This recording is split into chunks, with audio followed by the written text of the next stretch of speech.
L'illusion du multitâche. Bonjour et bienvenue dans les secrets de Chronos. Je suis Thierry Doriot, ton coach en organisation et l'auteur de la méthode Chronos qui booste ta productivité. Aujourd'hui, nous allons voir que nous ne pouvons pas effectuer plusieurs actions en même temps. Mais avant ça, laisse-moi te dire que tu peux t'abonner à la chaîne en cliquant en dessous. C'est le meilleur moyen de recevoir toutes les vidéos directement dans ta boîte mail. Le multitâche est la capacité d'effectuer plusieurs tâches simultanément. Cela peut sembler une habileté précieuse dans le monde où nous sommes constamment sollicités et où il y a tant de choses à faire. Cependant, les dernières études ont montré que le multitâche peut avoir des effets sur notre productivité et notre santé mentale.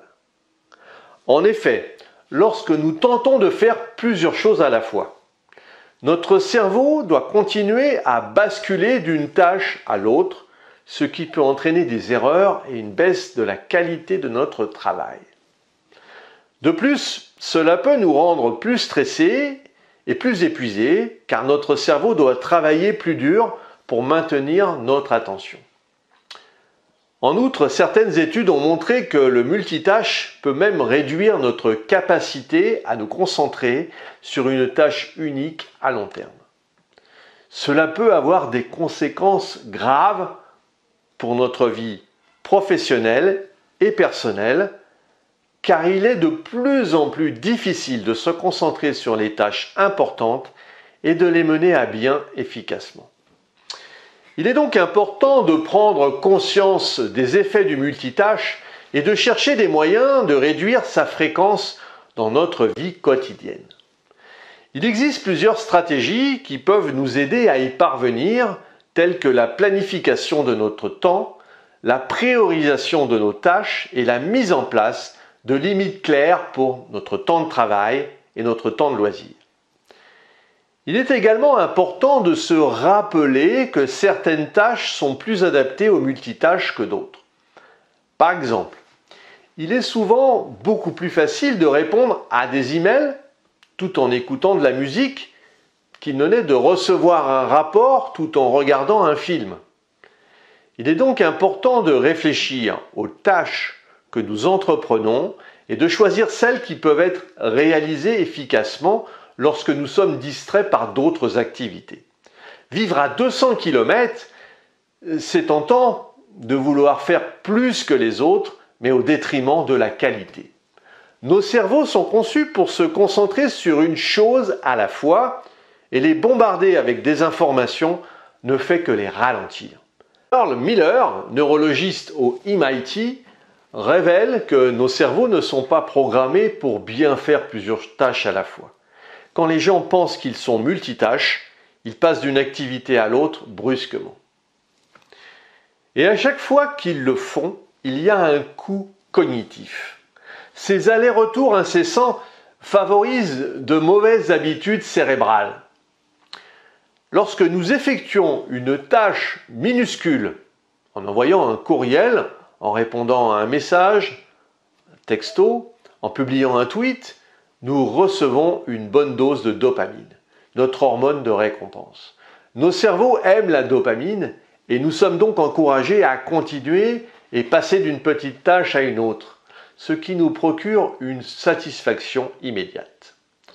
Cela crée une boucle de rétroaction malsaine qui nous donne l'impression que nous accomplissons beaucoup alors que nous ne faisons pas grand-chose du tout ou du moins rien ne nécessitant beaucoup de réflexion critique. Dans les faits, certains se réfèrent même au courriel, Twitter, consulter Facebook comme une dépendance neurologique. Une étude à l'Université de Londres a montré que les sujets qui ont effectué plusieurs tâches cognitives pendant plusieurs années ont connu des chutes importantes de quotient intellectuel. Les baisses de QI étaient semblables à ce qu'on peut observer chez des personnes qui ignorent une nuit de sommeil ou qui fument de la marijuana. Il est également été prouvé qu'être multitâche augmente la production de cortisol, l'hormone du stress. Surmener son cerveau produit un stress et nous fatigue, ce qui nous laisse avec un sentiment d'épuisement mental, même lorsque la journée de travail a tout juste commencé. Le plus grand pourvoyeur du chaos multitâche, nos boîtes de réception. Ce qu'il faut retenir, qu'être multitâche n'est pas une compétence à ajouter à son CV, mais plutôt une mauvaise habitude à laquelle mettre un terme.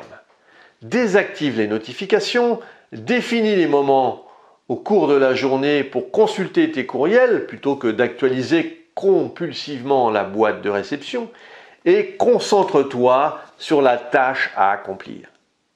Si tu as apprécié cette vidéo et tu penses qu'elle pourrait aider d'autres personnes, mets un pouce bleu et partage ce contenu pour te focaliser sur tes actions. Il est nécessaire de prendre du recul. C'est ce que je te propose de mettre en place avec toi en t'offrant un coaching d'une demi-heure. Si tu en as ras-le-bol d'être toujours dans l'urgence, nous pouvons travailler sur ton organisation et ta gestion du temps. Définissons ensemble les prochaines actions à mener. Si tu veux aller plus loin dans la gestion de ton temps et pour te remercier d'avoir suivi cette vidéo, j'ai mis à ta disposition un challenge, un défi de 5 jours pour mieux gérer ton agenda. Et puis retrouve-moi sur le site internet www.lessecretsdechronos.com. À très vite!